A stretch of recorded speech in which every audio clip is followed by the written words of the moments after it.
दोस्तों, ज़्यादातर बड़ी बीमारियों की शुरुआत दिल से नहीं, आपके लिवर से नहीं, बल्कि आंतों के अंदर से होती है। वैसे मैं बाहर के जंक फूड की बात आज नहीं कर रहा हूँ, मैं बात कर रहा हूँ उन डेली हैबिट्स और फूड्स की जो घर के अंदर रहकर बिल्कुल चुपचाप आपकी गट को धीरे धीरे ख़राब कर रहे हैं। और अगर आपने आज ये बात समझ ली तो आप अपनी आधी हेल्थ प्रॉब्लम्स यहीं पर रोक सकते हैं। और हाँ, इस वीडियो के एंड में मैं आपको एक बहुत ही सिंपल सी देसी रेमेडी भी बताऊंगा जो कि सिर्फ 3 कॉमन किचन इंग्रेडिएंट्स से बनती है और एसिडिटी, गैस, हैवीनेस और आपकी ओवरऑल गट हेल्थ को तुरंत इम्प्रूव करने में आपकी हेल्प करती है। देखिए दोस्तों, हमारी आंत सिर्फ खाना पचाने का काम नहीं करती, ये डिसाइड करती है कि आपकी एनर्जी कैसी रहेगी, आपकी इम्यूनिटी कितनी स्ट्रांग होगी, आपकी स्किन ग्लो करेगी या नहीं करेगी और आपका मूड स्टेबल रहेगा या ख़राब रहेगा। इसलिए मैं हमेशा कहता हूँ हेल्दी गट मतलब हेल्दी बॉडी। आपको जानकर बड़ी हैरानी होगी कि हमारी आंत लगभग 7 से 8 मीटर लंबी होती है और इसमें सिर्फ सेल्स ही नहीं बल्कि लगभग 500 मिलियन न्यूरॉन्स भी होते हैं और इसीलिए साइंस गट को सेकंड ब्रेन भी मानती है। और सबसे इम्पॉर्टेंट बात यह है कि यही आंत सीरोटोनिन को भी बनाती है। सीरोटोनिन यानी हैप्पी हार्मोन जो कि हमें खुश रखता है। इसलिए जब पेट ठीक से काम नहीं करता है, हमारी आंतों में कोई गड़बड़ होती है तो उदासी, एंग्जाइटी, चिड़चिड़ापन और मोटिवेशन की कमी अपने आप हमारे अंदर शुरू हो जाती है। अब सवाल आता है कि गट हेल्थ हमारी आखिर ख़राब क्यों होती है? तो इसका सबसे पहला रीज़न होता है प्रोसेस्ड और फास्ट फूड को ज़्यादा खाना। मुझे ध्यान है, अभी कुछ ही दिन पहले मैंने एक न्यूज़ देखी थी जो कि सोशल मीडिया के ऊपर भी बहुत ज़्यादा वायरल हो रही थी। इसमें एक 11 साल की बच्ची थी जिसकी आंत फट गई थी। जानते हैं क्यों? क्योंकि वो बच्ची जंक फूड बहुत ज़्यादा खाती थी। इस बच्ची का कई दिन तक एम्स में इलाज चला, लेकिन अफसोस की बात यह है कि उसे बचाया नहीं जा सका। दूसरा कॉमन काज होता है बार बार मेडिसिन को लेना, ख़ासतौर से पेन किलर्स और एंटीबायोटिक्स को लेना। तीसरा क्रॉनिक स्ट्रेस और ओवर थिंकिंग और चौथा पुअर स्लीप और लेट नाइट डिनर्स। और पांचवा और बहुत ही इंपॉर्टेंट रीज़न होता है सालों से चली आ रही गैस, एसिडिटी और कॉन्स्टिपेशन। इन सभी फैक्टर्स से गट की लाइनिंग अंदरूनी तौर पर धीरे धीरे वीक हो जाती है और जब ये लाइनिंग डैमेज होती है तो टॉक्सिन्स धीरे धीरे हमारे ब्लड के अंदर घुसने लगते हैं, जिसे साइंस लीकी गट कहती है। दोस्तों, गट के ख़राब होने के लिए रेस्पॉन्सिबल ये जितने भी कॉजेज़ हैं, अगर आप इनका ध्यान रखेंगे तो आपकी गट हेल्थ हमेशा अच्छी बनी रहेगी। लेकिन सवाल ये आता है कि इन सभी कॉजेज़ से बचने के लिए हमें क्या करना चाहिए, हम ऐसा क्या काम करें कि ये सभी प्रॉब्लम्स हमारी रिवर्स हो जाएं। तो चलिए अब इन्हीं सब इम्पॉर्टेंट पॉइंट्स को डिटेल में समझते हैं और देखते हैं कि हम अपनी गट हेल्थ को कैसे सुधार सकते हैं, कैसे उसको प्रिजर्व कर सकते हैं और कैसे हम हमेशा हेल्दी बने रह सकते हैं। दोस्तों, एक ऑनलाइन कंसल्टेशन में एक बंदे ने एक बार मुझे लिखा था कि डॉक्टर साहब, मैं कम ही खाता हूँ, बहुत ज़्यादा ओवर ईटिंग नहीं करता हूँ, लेकिन फिर भी मेरा पेट हर समय भरा भरा सा, भारी भारी सा रखता है, गैस बहुत ज़्यादा बनती है, सुबह में पेट ठीक से साफ़ नहीं हो पाता है, कब्ज़ सा रहता है। जब हमने उनसे ये पूछा कि आप खाते क्या हैं, अपनी डाइट बताइए, तो जवाब आया कि हम वही जो सब खाते हैं, रोटी, चावल, थोड़ी सी सब्ज़ी, बस ये खा लेते हैं। अब सुनने में ये एक नॉर्मल सी डाइट लगती है, शायद आप भी यही सब खाते होंगे, लेकिन इसी में सारा राज छुपा हुआ था।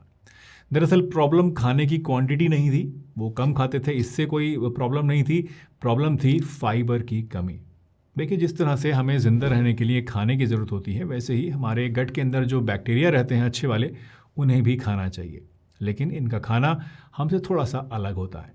ये वो चीज़ खाते हैं जो कि हम नहीं पचा पाते, यानी हमारा वेस्ट जो है वो इनके लिए खाना होता है। और हमारा वेस्ट क्या होता है? फाइबर, जो कि हम पचा नहीं सकते। यही फाइबर ये बैक्टीरिया बड़े चाव से खाते हैं और इसी से फलते फूलते हैं। फाइबर के बिना ये गुड बैक्टीरिया कमज़ोर पड़ जाते हैं क्योंकि उन्हें प्रॉपर डाइट नहीं मिलती, और जब गुड बैक्टीरिया कमज़ोर पड़ते हैं तो डाइजेशन स्लो हो जाता है, पेट साफ नहीं हो पाता और गैस और एसिडिटी भी बढ़ने लगती है। इसलिए डाइट में हाई फाइबर फूड्स का ज़्यादा अच्छी क्वांटिटी में होना बहुत ही ज़रूरी है, जैसे कि दलिया, ओट्स, ज्वार, बाजरा वगैरह। इनके अलावा हरी सब्जियां जैसे कि लौकी, तोरी, भिंडी, गाजर और पत्ता गोभी, ये सभी चीज़ें फाइबर रिच फूड्स हैं, तो इनको आपको खाना चाहिए। फलों की बात करें तो सेब, नाशपाती, अमरूद और केला भी फाइबर से भरे होते हैं, इन्हें भी आप खा सकते हैं। लेकिन इन्हें साबुत खाने से ही आपको फाइबर मिलेगा। अगर आप इन चीज़ों का जूस बनाएंगे, शेक बनाएंगे तो उतना फ़ायदा आपको नहीं मिलेगा। एक प्रैक्टिकल टिप याद रखिए दोस्तों कि अगर आपका खाना पेट को भारी तो कर रहा है लेकिन पेट आपका साफ नहीं हो रहा है तो समझ जाइए कि आपके खाने में फाइबर कम है। फाइबर को अपनी डाइट में रोज़ाना थोड़ा थोड़ा बढ़ाइए, एक साथ बहुत ज़्यादा मत ले लीजिए। अचानक से अगर आप बहुत ज़्यादा फाइबर लेना शुरू कर देंगे तो कई बार उससे कुछ परेशानी भी हो सकती है। पेट में भारीपन, ब्लोटिंग या कई बार लूज मोशन या कॉन्स्टिपेशन भी इसकी वजह से हो सकता है। इसलिए फाइबर को थोड़ा थोड़ा बढ़ाइए, एकदम से बहुत ज़्यादा लेने की कोशिश मत कीजिए, ये नुकसान कर सकता है। दूसरा है अपनी डाइट में प्रोबायोटिक फूड्स को इंक्लूड करना। दोस्तों, हमारी गट के अंदर अच्छे और ख़राब बैक्टीरिया दोनों रहते हैं, जैसा मैंने आपको बताया। तो मसला ये नहीं है कि ख़राब बैक्टीरिया क्यों है या अच्छे बैक्टीरिया क्यों है, मसला ये है कि इन दोनों बैक्टीरिया के बीच में जो बैलेंस है वो कैसा है।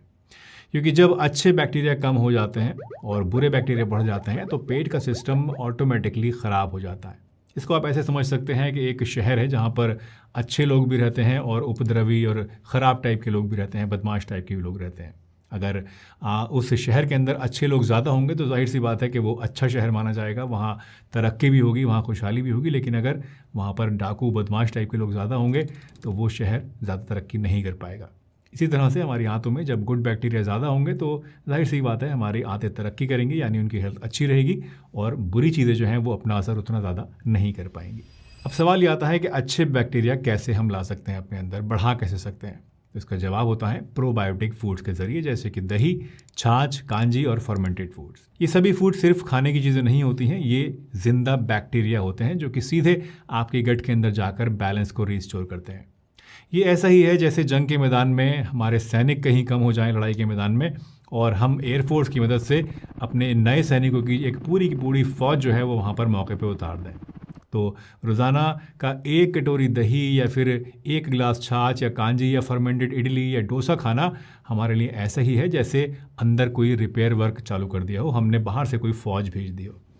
लेकिन एक बात याद रखिएगा कि बाज़ार का पैकेट वाला दही नहीं खाना है आपको, फ्लेवर्ड दही नहीं खाना है, जो बाज़ार में छाछ मिलती है वो नहीं लेनी है, बल्कि हल्का सा खट्टा घर का जमाया हुआ दही जो होता है या उससे बनी हुई छाछ जो होती है वो आपके लिए बेस्ट है, क्योंकि उसी में सही मायनों में आपको अच्छे बैक्टीरिया अच्छी क्वांटिटी में मिलेंगे। तीसरा है प्रीबायोटिक फूड्स। अब प्रीबायोटिक और प्रोबायोटिक्स मिलते हुए वर्ड्स हैं तो इनमें कंफ्यूज मत हो जाइएगा। प्रोबायोटिक्स का मतलब होता है डायरेक्ट लाइव बैक्टीरिया और प्रीबायोटिक्स का मतलब होता है बैक्टीरिया का खाना, बैक्टीरिया का फूड। आपने देखा होगा बहुत से लोग दही तो लेते हैं लेकिन फिर भी उनका जो डाइजेशन है वो ठीक नहीं रहता। इसका रीज़न ये होता है कि आप बैक्टीरिया तो अपनी बॉडी को दे रहे हैं लेकिन उनको पालने के लिए जो खाना उन्हें चाहिए वो नहीं दे पा रहे हैं। प्रीबायोटिक फूड्स जो होते हैं जैसे कि प्याज, लहसुन, केला, ओट्स और ज़ीरा वगैरह, ये गट के अच्छे बैक्टीरिया को ग्रो करने में हमारी मदद करते हैं, जिससे गट का जो इकोसिस्टम है वो स्ट्रांग बना रहता है। चौथा इंपॉर्टेंट पॉइंट है हाइड्रेशन। दोस्तों, ये बहुत ही सिंपल सी बात है लेकिन सबसे ज़्यादा जो इग्नोर लोग करते हैं वो इसी पॉइंट को करते हैं। जी हाँ, अगर गट को आप साफ रखना चाहते हैं तो रोज़ाना 8 से 10 गिलास पानी बेहद ज़रूरी है।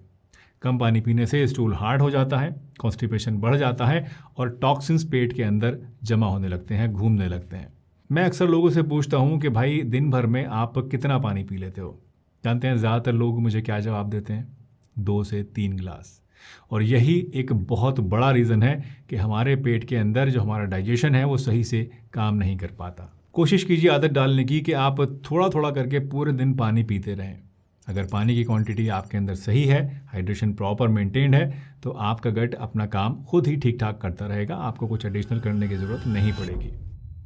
पांचवा और बेहद असरदार टिप है इंटरमिटेंट फास्टिंग करना। देखिए, हमारी गट भी थक जाती है कई बार काम करते करते। सुबह से रात तक लगातार खाना, चाय, स्नैक्स, कभी कुछ, बस ये चक्कर जो है वो हमेशा चलता ही रहता है और इसी वजह से हमारे गट को रिपेयर करने का टाइम ही नहीं मिल पाता। इसलिए हफ्ते में एक बार सिर्फ 12 से 16 घंटे का फास्टिंग आपको ज़रूर करना चाहिए। ये बहुत ही इंपॉर्टेंट चीज़ है। वैसे इंटरमिटेंट फास्टिंग का मतलब ये नहीं होता है कि आपको भूखा रहना है, बस इतना मतलब होता है कि रात को थोड़ा खाना जल्दी ले लीजिए और सुबह में नाश्ता थोड़ा सा लेट कीजिए। इससे क्या होगा, गट को खुद अपने आप को साफ करने का मौका मिल जाएगा, अंदरूनी रिपेयर चालू हो जाएगी और डाइजेशन आपका रीसेट हो जाएगा। वैसे बहुत से लोग कहते हैं कि फास्टिंग से कमज़ोरी आ जाती है। लेकिन सही तरीके से किया जाए तो इससे आपको कमज़ोरी नहीं आती, उल्टा आपका पेट हल्का रहता है, एनर्जी इंप्रूव होती है और गैस एसिडिटी भी कम हो जाती है। अगर आप बिल्कुल बिगनर हैं तो पहले 12 घंटे से शुरुआत कीजिए और फिर धीरे धीरे अपने टाइम को आप बढ़ाते रहिए। याद रखिए दोस्तों, कम खाना गट के लिए सबसे ज़्यादा बड़ा इलाज होता है, इसलिए इंटरमिटेंट फास्टिंग ज़रूर ट्राई कीजिए। और लास्टली, अगर आप अपनी गट को ठीक करना चाहते हैं तो एक चीज़ अच्छी तरह से समझ लीजिए, आपको चीनी और अल्ट्रा प्रोसेस्ड फूड्स छोड़ने पड़ेंगे। दोस्तों, चीनी जो है ये हमारे गुड बैक्टीरिया को वीक करती है और ख़राब बैक्टीरिया को स्ट्रॉन्ग बनाती है। इससे गैस, एसिडिटी, ब्लोटिंग और क्रेविंग्स और ज़्यादा बढ़ जाती हैं। और जो अल्ट्रा प्रोसेस्ड फूड है, जैसे कि पैकेट वाले चिप्स, बिस्किट्स, नमकीन या रेडी टू कुक, जो रेडी टू ईट चीज़ें होती हैं, ये हमारे पेट को भर तो देती हैं लेकिन इनसे हमें कोई नरिशमेंट नहीं मिल पाता है। उल्टा ये कब्ज़ पैदा कर देती हैं और गट बैक्टीरिया में बैलेंस को भी ख़राब करती हैं।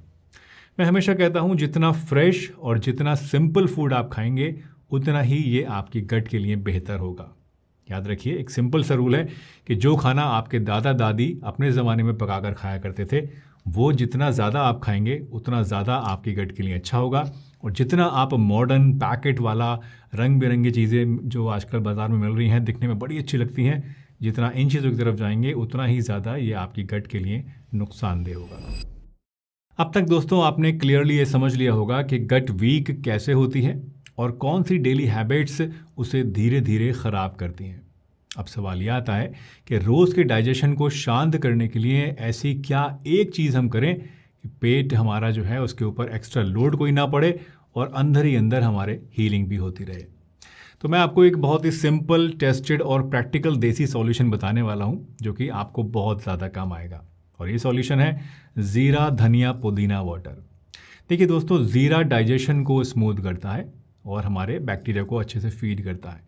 धनिया पेट की गर्मी और एसिडिटी को शांत करता है और पुदीना गट की इरिटेशन और हैवीनेस को काम करता है। जब ये तीनों चीज़ें एक साथ काम करती हैं तो ये पेट को एक नेचुरल रिलीफ देती हैं। इसे बनाने के लिए आपको क्या करना है, एक बर्तन में आप 1 गिलास पानी ले लीजिए, उसमें आधा टीस्पून जीरा, आधा टीस्पून धनिया के बीज और कुछ आप पुदीने के पत्ते कुचल कर डाल दीजिए। फिर इसे अच्छी तरह से उबाल लीजिए गैस के ऊपर और उसके बाद छान कर एक गिलास में निकाल लीजिए। इस पानी को आपको लंच के बाद हल्का गर्म करके सिप सिप करके पीना है। बहुत ज़्यादा तेज़ गर्म नहीं पीना है, हल्का गर्म पीना है। इससे पेट में आपके जो जलने वाली एसिडिटी है वो धीरे धीरे शांत होने लगेगी, गैस और ब्लोटिंग आपके कम होगी, आपके गट बैक्टीरिया इंप्रूव होंगे और खाने के बाद जो बोझ और हैवीनेस आपको लगती है वो नहीं होगी। वैसे एक बात बिल्कुल क्लियर कर देना चाहता हूँ मैं दोस्तों यहाँ पर कि ये कोई मैजिकल मेडिसिन नहीं है, कोई जादुई चीज़ नहीं है, इसलिए कंसिस्टेंसी के साथ इसको लीजिएगा। एक रात में, एक दिन में कुछ नहीं होगा। धीरे धीरे जब आप लेते रहेंगे तो आपको असल फ़र्क अपने अंदर नज़र आएगा। इमेजिन कीजिए आपका पेट हल्का है, एनर्जी स्टेबल है, स्किन एकदम क्लियर दिख रही है, दिमाग शांत लग रहा है और इम्यूनिटी एकदम स्ट्रांग हो गई है। अगर आपकी गट हेल्थ अच्छी होगी तो ये सब कुछ मुमकिन है और यकीन मानिए आपकी आधी ज़िंदगी, आधी प्रॉब्लम्स अपने आप ठीक हो सकती हैं अगर आपकी गट हेल्थ अच्छी है। वैसे अगर कब्ज़, गैस और एसिडिटी से आप परेशान रहते हैं तो अब यहाँ क्लिक करके इस वीडियो को एक बार देख लीजिएगा। इसमें मैंने इन प्रॉब्लम्स के लिए एक बहुत ही इफ़ेक्टिव रेमेडी के बारे में डिटेल से बात की है। मिलते हैं एक नई वीडियो में, तब तक के लिए अपना ध्यान रखिए, हंसते रहिए, मुस्कुराते रहिए, रोज़ कुछ ना कुछ नया सीखते रहिए ताकि आप रह सकें हेल्दी हमेशा।